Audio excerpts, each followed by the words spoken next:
A narrativa iniciática.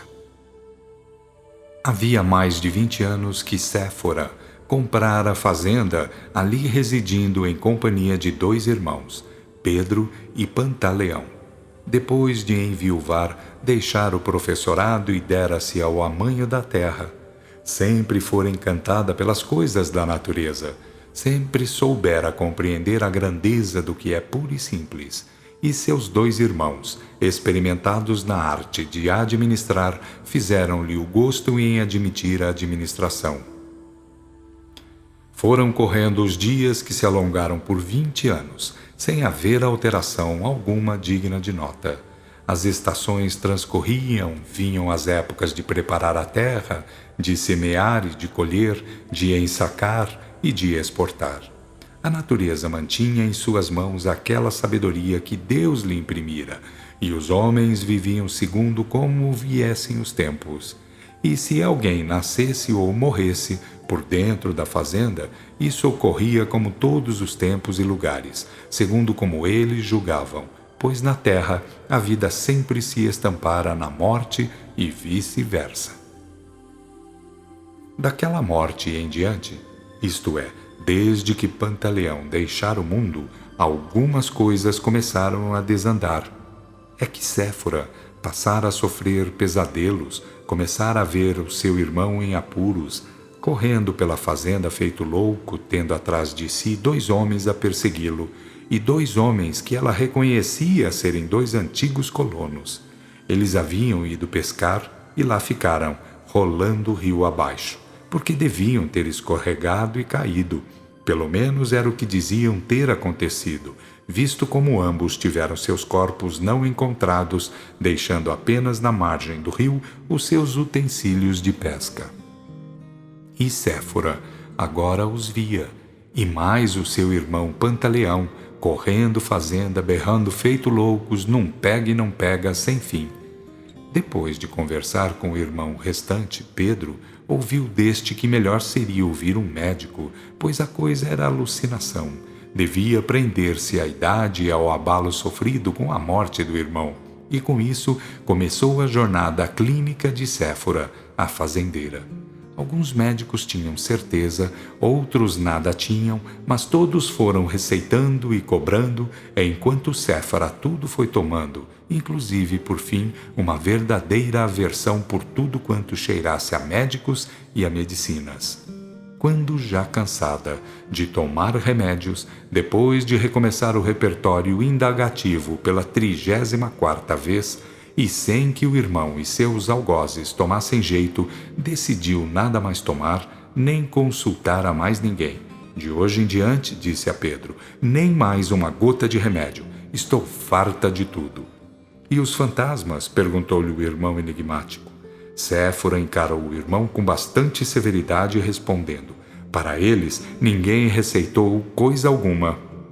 E com isso foram, cada qual aos seus afazeres. No dia seguinte, antes de mais nada, sem mesmo cumprimentar a irmã, perguntou-lhe Pedro, viu alguma coisa, irmã? Vi, como não. Vi o nosso irmão, como de costume, sendo corrido pelos 2 colonos. Arrazoando, Pedro murmurou, que adiantou tomar tanto remédio? Nada, respondeu a irmã. Pedro meditou, volvendo a murmurar, que adiantou não tomar remédio esta noite? Nada, repetiu Séfora com secura. Tomaram o café da manhã falando de tudo menos de fantasmas. Quando Pedro ia saindo, olhou para trás perguntando, quer procurar alguma outra coisa, Séfora? Ela olhou de esguelha indagando, que coisa? O irmão balbuciou tímido, algum curandeiro? A irmã soltou tremenda gargalhada, abanou a cabeça algumas vezes e disse em tom irônico, algum curandeiro? Meu irmão pensa que estamos na Idade Média ou no tempo em que todo mundo era analfabeto? Que grande irmão! Pedro virou-lhe as costas e se foi, rumo ao seu trabalho. Andou a cavalo e fiscalizou o trabalho em curso, tendo retornado para almoçar ali pelas 10 horas, e não ficou satisfeito quando a cozinheira lhe disse, patrão, sua irmã está ficando impossível. Não se pode falar com ela que lá não venha com 1001 xingamentos. Além disso, começou hoje cedo a falar sozinha, a esbravejar, tendo atirado objetos em alguém. Creio que em algum fantasma, pois eu nada pude ver, nem a minha filha Joana. Pedro perguntou-lhe: Você, Maria, acredita em fantasmas? Eu não acredito, patrão, eu não acredito. Pedro indagou-a: Por que não acredita, Maria? Tudo pode ser neste mundo de Cristo. Se ela fosse uma doente, certamente os médicos teriam dado um jeito, não acha? A cozinheira sorriu, comentando: Nem a religião, nem a medicina, dizia meu pai, poderão evitar a morte. A importância está no conhecimento.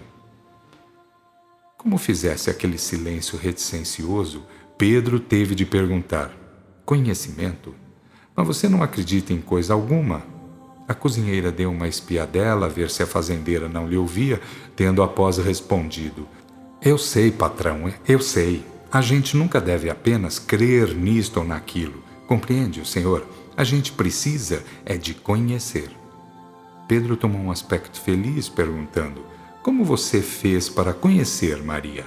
E a cozinheira explicou-lhe falando baixinho: Meu pai era católico fervoroso, desses de furar o peito de tanto bater como todo português daqueles tempos. Um dia, em certa fazenda, uma doença começou a matar toda a criação. Aquilo ia limpando tudo, só se via morte por todos os lados. E foi quando o fazendeiro, depois de dar tudo quanto sabia aos animais, resolveu chamar um tal curador, um homem que sabia benzer de tudo. Compreendo, compreendo. O senhor devia ter visto, continuou ela. O tal benzedor chegou, olhou, ficou muito triste e entrou casa adentro. Ali na sala de jantar, meteu os joelhos no chão, ouviu os espíritos e mandou buscar as ervas curadoras. Mas a fazendeira entrou naquela hora. Surpreendeu Maria a dizer aquilo para o irmão, passando-lhe tremendo ralho. Já estou farta de ouvi-la dizer isso, e esse palerma do meu irmão a lhe estender ouvidos, como se fosse um analfabeto. Pedro indagou a irmã: Ela tem lhe dito alguma coisa sobre isso? A irmã respondeu-lhe irada ao extremo: Todas as noites me acorda para dizer isso, todas as noites. Pedro foi à cozinha, perguntando à cozinheira: Por que você acorda minha irmã todas as noites para lhe dizer isso? Não poderia ter dito a mim que estou bom de saúde? A cozinheira respondeu-lhe, encolhendo os ombros: Eu jamais lhe falei em semelhantes coisas. Ela deve estar muito fora de si para inventar tudo isso. Eu tenho medo da incredulidade de sua irmã. E se o senhor achar que sou aqui inconveniente por causa de sua irmã ou pelo que ela diz a meu respeito, posso despedir-me quando o senhor quiser. Pedro convidou-a a acompanhá-lo, tendo-a levado à presença da irmã que comia o seu almoço, porém de modo estranho, qual se for uma doida varrida, metendo as mãos no prato e besuntando-se toda. O irmão, vendo aquilo, olhou para a cozinheira e mandou-a voltar para a cozinha, recomendando-lhe: Não faça caso de nada, Maria, que minha irmã está ficando muito mal.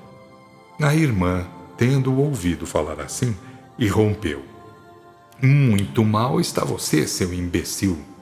O irmão nada disse, ficando apenas a meditar, revelando, porém, a grande mágoa que lhe ia na alma. E depois de ter almoçado, mandou encilhar o cavalo, partindo sem dizer para onde ia nem fazer o quê.